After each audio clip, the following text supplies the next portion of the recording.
presentation we go to, everyone's in the back or the front or the side. Is there any way that we can have everyone move into the middle? We'll start sharing some seats. We're also going to go back and forth, and then after about 15 minutes, they're beside us and they'll go to sleep, and this side will be excited, and people in the middle are going to go. Well, everyone in the back, can you hear me? Do I need the mic? Yes. I do need the mic? Yes, you need the mic. I need the mic. I'm told by the people who are taping this that I need the mic. Well, my name is Ben SYDEN. I am the Director of Planning with Laberge Group, and with me is Bob HORAN. He's the Superintendent of Schools at Schodack Central. Now, last week it was Father's Day. So on Father's Day, I look back and obviously I call my father, and then I'll email my father, and then I'll wake him up because he's in Arizona. And at 7 a.m. my time, well, I'm so excited to see him, he's still asleep at 4 a.m. So I think about what he teaches me when he taught me the last 30, 40, 45 years. Now, one thing he always said was, don't tell me you can't. Tell me how you can. So about a year ago when I met Bob, he really reminded me about that saying, about don't tell me you can't, tell me you can. Because all throughout our state, we have layers of government, and we're told by many people, whether it's the governor down to the agencies down to our own residents, that we have too much government, too many governments. We can talk about the stats, whether you have 10,000 governments or 3,000 governments. Either which way, there's a number of them from authorities all the way up.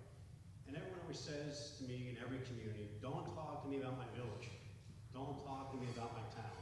Don't talk to me about my county. Talk to me about my school taxes. Now, something that was mentioned before was very simple, is that with government efficiency, government effectiveness, and shared services, if you become more efficient but don't save any money, is that still a win? Well, the first time I heard that concept was actually with the school district, Bob. It was down in Sleepy Hollow in Tarrytown. Anybody here from Westchester County? Two from that. We worked with them on a recreational program, recreational plan, and a municipality, or in this case with 2 villages and a school, where they were looking at reinventing how you can provide recreation services. And the mayor of Tarrytown said to everyone that came to the meeting, and I always say that 100% of the interested people came to the meeting. In this case, we had about 50, and he mentioned, I don't care if I save money, as long as it's a better service. And that's interesting that Jerry just mentioned that, and that's been the theme of today. Shared services is a win for everyone if you increase the service and decrease the cost.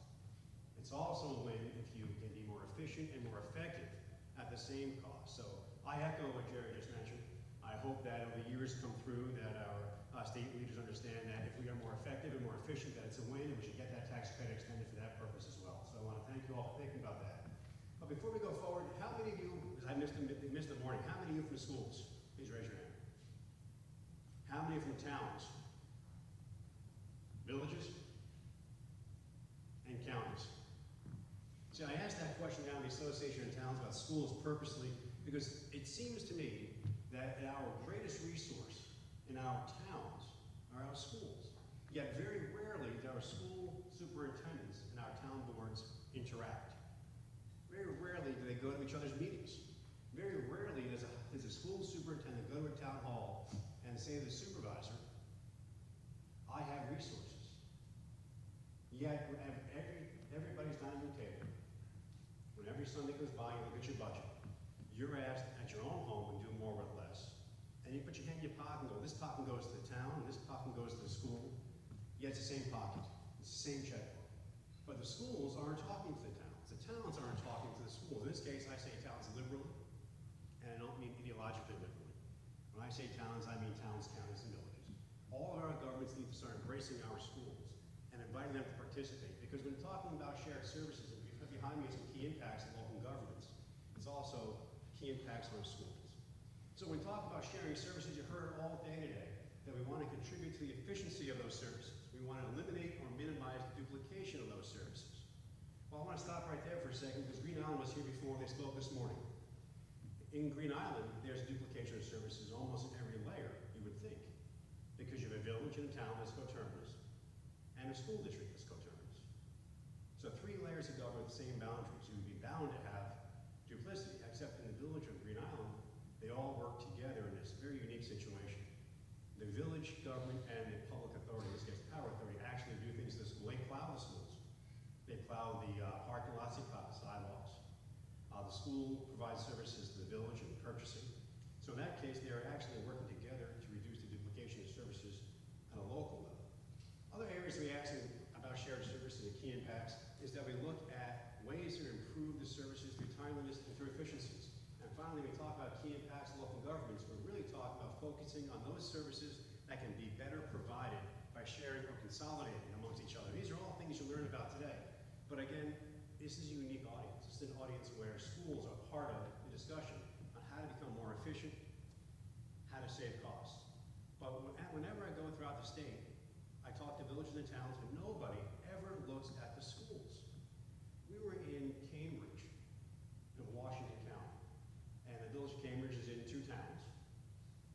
And they asked us to talk about sharing services for economic development, Main Street revitalization. How do we get more businesses here? And we started talking about pulling together the local resources, the business folks, if you may. Talking about bringing the town supervisor, because there's 2, the village mayor, and then I mentioned the school. The question was, why do I got to bring in the school? So, well, it's the same taxpayers. If you bring in rateables, which is another word for business, if you bring in business and economic development and services and provide a vibrancy in your Main Street, you're helping not only the village, but the town and the school. And the light bulb went on. I said, wow, what else can the school do for us? I go, nothing. The school can't do anything for you. They can do things with you. And that opened up a whole set of new doors for the village and for the town, where the school has parks and great recreation resources. The school has empty buildings. The school has empty classrooms. The school has gyms and fields and services and personnel. The school is a government, if you may, unto itself, but yet it's an integral part of what makes a community, a quality place to be. Schools, for good or bad, is what brings people to your community when they choose to locate someplace. But schools are not the problem on your tax bill. Schools are actually part of the answer. If you look to your school boards and you look to your school districts as resources on how to turn around your community and provide those services, because, well, most of you from this region, you have seen Channel 6 because you paid for it. Your school you've paid for already. Our object is to bring some of those resources back in. But I'm preaching to the choir a lot in the last few weeks about school districts because the dilemma they face are very similar to those that each individual town and village and county has. You know, state aid has diminished to schools as much as it's diminished to villages and towns and counties. The capacity of your taxpayers to really understand and to shoulder the responsibility of more cost. It's more revenue to the school, but really it's more cost, more taxes. It's gone down. You cannot keep putting that burden on your taxpayers every day and say it's okay, it's for the kids. So schools have that problem. School districts have new measurements. They have new Common Core, and I'm not talking about Common Core today, not with Bob, and not with our school boards, but that's not the issue. The issue is you have new and more stringent reporting, new measurable activities, new rules and responsibilities that you as school boards have to meet. So you have those pressures on you, no different than the villages and towns have. But there are other variables that are affecting the school districts just as much as they're affecting villages, and nobody looks at the schools. We have declining populations across our state, declining job market opportunities, and again, while New York is open for business, a lot of our school districts, especially those in the rural part of our state, are still being hit by our recession, are still being faced by a downward turn in our economy. The rural New York is experiencing 44% less growth in property values. They're still being impacted harshly every single day and asked to cut costs, to reduce the services they provide. And I'm seeing it every day. Back in May and June, when the budgets were gone through, you saw teachers being cut, you saw services being cut, you saw everything being cut. Hopefully now, that budget process is over. The school districts will start looking to the town and saying, hey, we're a resource in the sharing thing. The sharing thing used to be the soundbite you heard on TV, and we said, oh, we share enough. Now it's a necessity, not so much in sharing services, but in how you run your governments, how you run your schools. But what you hear in the schools now, the same things they hear in towns, the same thing that heard out in Pennsylvania, in New Jersey, and Massachusetts, unfunded mandates. You're being hit with unfunded mandate after unfunded mandate, the same as a town, village, and county. So now we're asking you to no longer be that part that the taxpayers say it's your fault. It's no longer going to be looked at as you being the folks that have caused my taxes to skyrocket, because I get my tax bill, and the first thing I look at is my school district bill. And then I see the county and the town, and I realize the majority of my tax bill goes to the schools. So I'm no longer going to be looking at the schools as the problem. I want each one of you to bring back and say the schools are now part of the solution. No longer why you can't be, it's how you can be. And I see a lot of this in upstate New York. I see a lot of empty classrooms, and I see a whole lot of empty buildings. How many of you have empty buildings in your school district? 4, 5? Everywhere you go, and wherever I've gone in the last year, it's like, I got a question, but not really a question, a statement. When you put a new door in your home, it's the first time you really look at other people's doors. When you put a new roof on your house, the first time I look at people's roofs and realize, well, they have my color, that color looks good together. You just look at houses, you look at colors, you look at roofs, you look at doors, because it's in your mind. Same thing now when I start talking about empty classrooms, empty buildings. Every community I go in, I see an empty building, I wonder, was that a school? Empty schools, empty classrooms, empty buildings. Enrollments in New York State have decreased steadily over the last 20 years. From 2000 to 2010 alone, we've lost 3% of our student enrollment population. That's over 90,000 kids no longer using our schools. My home district from Long Island, they close schools. Everywhere I'm going, I see one school, sometimes 2 schools closed. Client communities across the state are asking what I can do in my new buildings. When I ask if they're new, they're not really new, but they're new to me, because now they're mine, and now I can get them. According to the Association of Superintendents of Buildings, 3,050 public school buildings in New York State, 3,050 opportunities that you all have to work together to provide a new town center for your community, a new location for services for your community. And according to Patterns of Progress down in Hudson Valley, over 30 school buildings were closed just between 1999 and 2012. 30 buildings just in a few counties. They're now sitting empty. So what do you do with those buildings? Do they stay? Do they go? I mean, every school board that I know, they say, well, maybe this will come back again.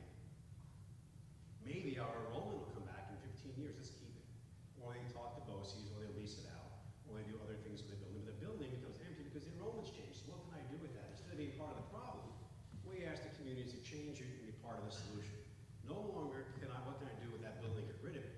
It's what can I do with that building to be part of my community's future? How can I turn it into a community center or a town center? You know, we talk to communities all over the place what they need, and I have a few slides ahead of me, what they need, and I ask them to envision that building now as a pivotal part of their redevelopment program. See, Cornell, and Bob just left, I feel bad, actually, they're between 2 doctors. I'm the only one on the stage this afternoon without a doctor. But the doctor from Cornell actually mentioned that the school enrollments are going to continue to drop through year 2020. We're having less children, our job markets are going away, our housing and daycare costs are increasing, our taxes are increasing. Quite frankly, simply our average family size, most of New York State is decreasing. So now you couple a decreasing family size, a decreasing school-age population, empty buildings. What do I do with it? Well, we ask you again to go back to the way you used to. Planning, by the way, as a field, is cyclical. We've all heard new urbanism. Well, new urbanism is really old urbanism. We're talking about sharing services, not really a new era of sharing services, really simply good government. And when I talk to schools about reclaiming their role in our community, we're talking about refocusing our communities around the school system. I grew up in a neighborhood around a school. We had a school, we had houses, we had businesses, we had farms. There are still a school, houses, and businesses. There aren't any farms left. So what we ask communities to do is look at their schools as their focal point. And we spoke to a number of communities and asked them, what do you need? If anyone that put in a grant applications yesterday, the consolidated funding application is all about businesses and opportunities and economic and recreational uses. So back in January and before that, I asked communities, what is it you need? And these are the issues that came up. We need a community center. We need Wi-Fi access. Those in the Catskills and North Country need Wi-Fi. I need rooms. My seniors need activities. My library needs books. My students need areas for extracurricular activities. I need science. I need labs. I need rooms for my museums. I need rooms for my yoga. I need a pool for aqua Zumba. Aqua Zumba came up as a need. Anybody do aqua Zumba? No pools.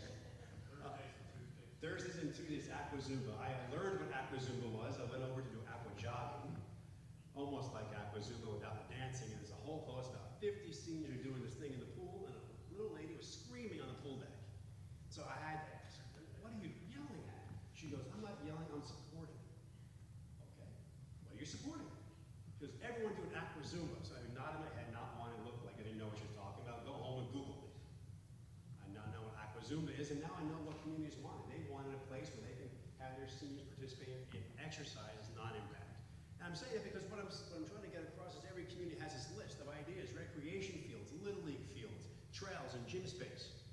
And they come to me and say, I want a grant. I want to go to the state and get a grant for recreational services. I want a pool, I want an incubator, all these great ideas. And I ask them, I shake my head, I say, what about that? And they say, what is that? I go, that's your school. And you paid for it already. And they go, what do you mean I paid for it already? Okay, let's go back to how we tax. And you talk about how you've already paid for every one of these services, and they're sitting empty, non-utilized past 4 o'clock in the afternoon. In fact, most of the services, most of the needs that our communities want are open after 2:30. So when I start talking to school boards, everyone says to me, I can't do that. I can't let people use my football field. I need that for football. And I ask, how many times do you play football? 6 times. Well, 12 times, only 6 on my field. So you kept the entire field perfectly trimmed at 3 inches, perfectly green for 6 times. Yes. But no one else can use it. Right. And I'm sorry, shaking my head, so that's not really fair. I paid for that. I want to be able to use it. And I asked about the baseball field, same thing. They have more games in baseball, so it gets used more. And then they start saying, well, we let our little leagues use the school fields at the elementary school. And I said, how about the recreational trail? And what recreational trail? I go, the dirt path around. They go, well, it's not really a dirt path, I just haven't really seeded it. I go, it's a dirt path to me, it's a recreational field. Now it's a recreational trail. And then I said, what about your gym? Oh, we have a gym. I said, I know. I said, can I use your gym? Well, there's a big process why you can't use my gym. And I asked again, I said, who said that? He goes, the attorneys. And I'm sorry, many of you are attorneys. I'm not trying to make you out to be the bad guys, but it's always why I can't. In fact, everyone that wants to say they can't do something blames it on the attorney. You ever notice that? My attorney says I can't, and everyone walks away, oh, the attorney said so, I can't do it. And they shy away, oh, the authority said I can't. Well, it turns out you can. In most of our communities, actually, in the schools, the only room that's really open past 2:30 is the gym. It's normally open at 10 o'clock at night. Because everyone needs gym space. And then we start talking to people about the library. How many libraries, this isn't a question, it's actually a statement, how many libraries we have in our communities? You have at least one in every school district. And then sometimes you have other libraries, or public libraries, or senior libraries, or reading rooms. And they're closed at the school at 2:30, but yet they have all the resources.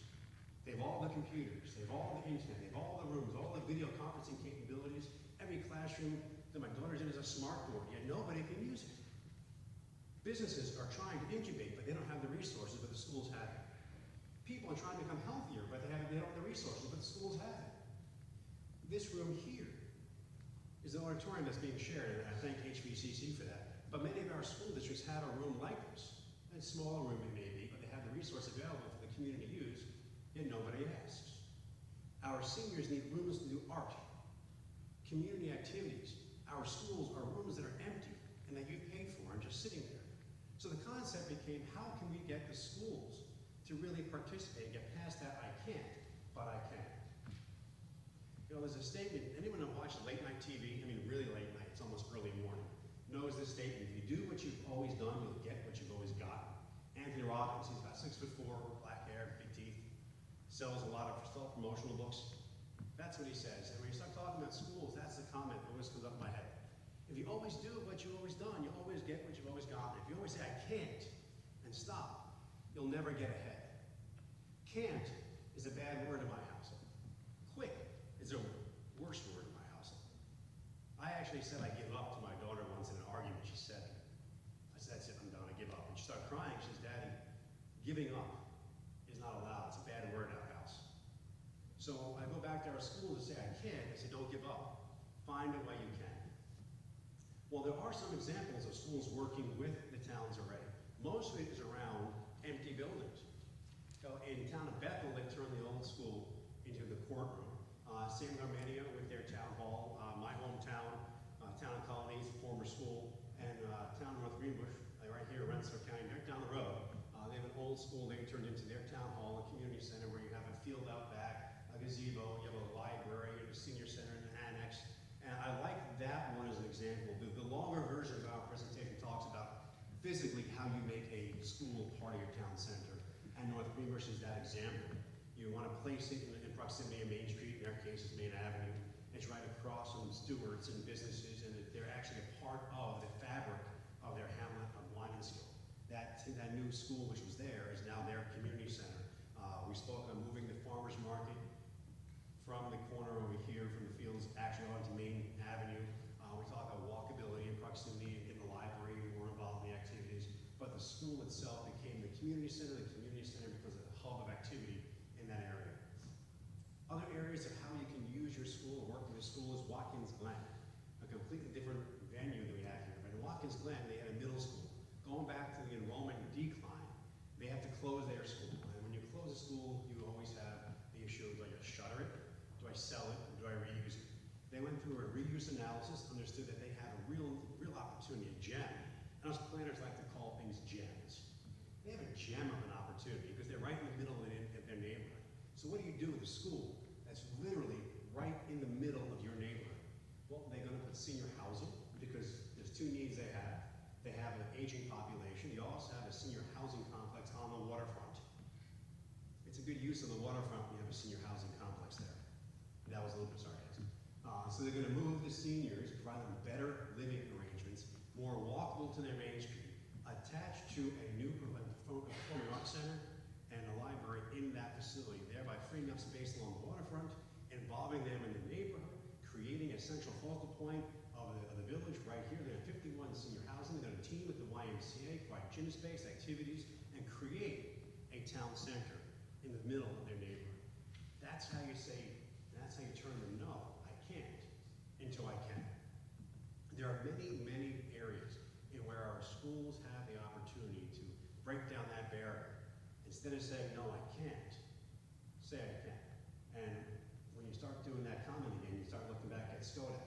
And today I'm going to set up there for Bob. See, Bob is that person. Bob is the person that never says no, and never says I can't, and never says to his attorneys, okay, thank you for listening. He says, find the way I can. What Schodack has done in rural Rensselaer County is pretty much unparalleled to anyone in New York State. I've never met a person or a school district that really said, stop, walked away. He says, yes, I'm going to get it done, and here's how I'm going to get it done. Schodack Central Schools is leading the charge in innovation, in cooperation.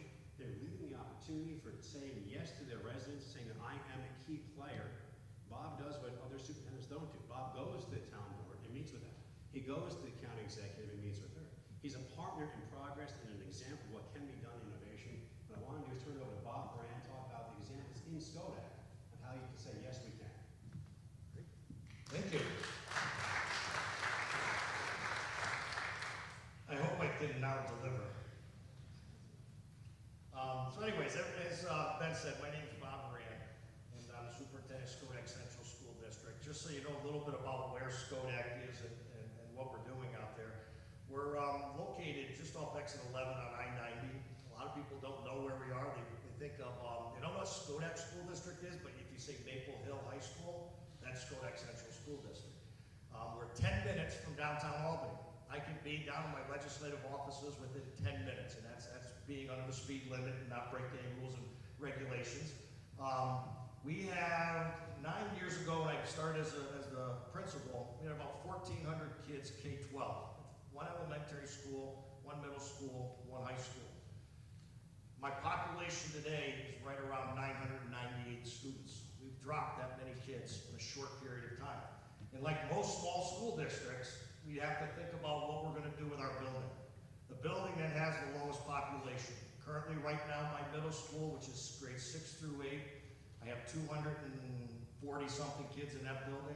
I'm at about a 31% occupancy in that building. It's an 88,000 square foot building. I have all of my students and my teachers all in one hallway. Of course, I have my cafeteria in one place, and my auditorium, and my library. But besides that, the rest of that building is pretty much empty all day long. Easiest thing for me to do as a superintendent, you go ask your superintendent, school superintendents, is to close a building. All right? Now some of you are sitting here saying, Bob, it's not that easy. No, not at first. If you don't do your homework, it's going to be a pain in the butt. You're going to get a lot of people yelling and screaming. 4 years ago, Doug Hamlin was a superintendent of Schodack Central Schools. He set me up. He said at his departing speech, oh yeah, and by the way, Bob, in 4 years, you're going to have to close that middle school because of enrollment. Doug and I are still very good friends.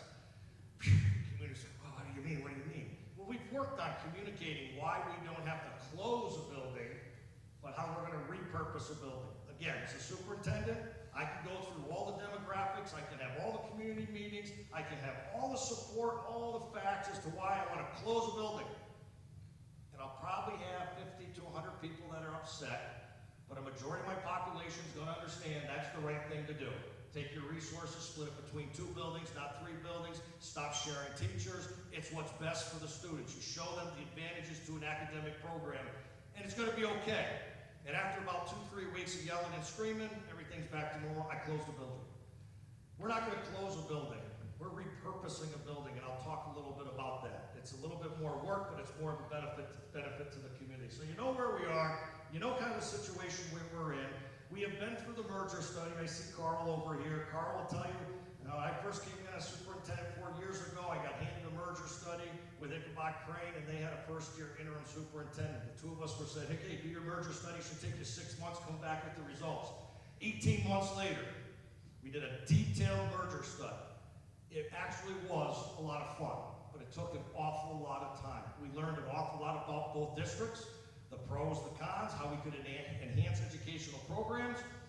And during the whole process, for the first 17 months, we would always have a question, but what are the finances? What are the finances? And Carl, you were there, you heard those questions, and they kept saying, oh, don't worry, we do the finances at the end. If any of you have to get into a merger study, do the financial impact the first meeting. It will save 18 months of your life. Came down to the last meeting, they show us the finances. I don't care how wonderful of an educational program we could have shown for 2 districts. We didn't have an issue over what the mascot was. I think they're there's another story there, but sometimes I go off on tangents, so get me back in direction. But anyways, we didn't have a problem with mascots or sport teams. We had great academic programs. Our kids were gonna enhance opportunities.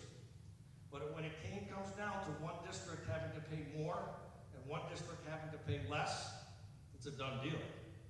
So it never moved forward. But we learned a lot. We do some shared services. We have shared transportation with our school districts. We have, not between that one and another one, we have shared facilities, buildings, and grounds. So there are an awful lot of opportunities for school districts to share. But I want to talk more a little bit about how schools and towns and villages can share. As I was coming in here today, I started to think about a book that Doug Hanlon had all of his administrators read 9 years ago, and I know a lot of you have heard about it. It's Good to Great. When I read that book, as a principal, I only thought about the educational impact of it. You know, getting the right administrators on the bus, getting the right teachers on the bus, and all heading in the right direction. But as you look at where we are today, school districts, villages, and towns being forced to be more efficient, and moving in the right direction, we have to revisit that book and see who's on the bus. It's not just the educators on the bus, it's the town officials, the village officials, and local legislators who are all the same mission, the same vision, because we've all got to go in the same direction. We all have to save money, and that's what we're trying to do with Schodack. There's some of the things that I saw. You'll see this around your own school district. As you walk around, I would walk around, my facilities are pretty much dark at 4 o'clock. Not meaning, it's still light outside, but they're not being used. Public gymnasiums, though, are open all night long. A lot of times when I'm driving home at night, I'm trying to cut down on energy costs, and the gym lights on in the high school. I better pull in. I pull in, it's being used. 9:30, 10, 11 o'clock at night. So I leave there and I go over to the middle school. The lights are, so I left the lights on in the middle school. They're being used. Elementary gymnasiums are being used all the time. But what really, really concerned me are the facilities in a school district that are not being used, that Ben talked a little bit about. Our libraries are pitch black. Nobody's ever using them. They get locked up, shut down, and you don't have any access to them. Our science classrooms, our art rooms, our family consumer science rooms, our technology labs, all of those types of facilities that could be equally used just like a gymnasium. What's the difference between somebody using an academic facility compared to an athletic facility? Not everybody in this room considers himself an athlete. They may be talented in music. You may be talented in the sciences. You may be something else. But then again, those rooms sit empty. And I know there are ways that school districts can get through through it. I know, and everybody always throws at me, oh, yeah, about the insurance thing. Oh, the insurance thing. There's more insurance to use a gymnasium than there is to use an art classroom.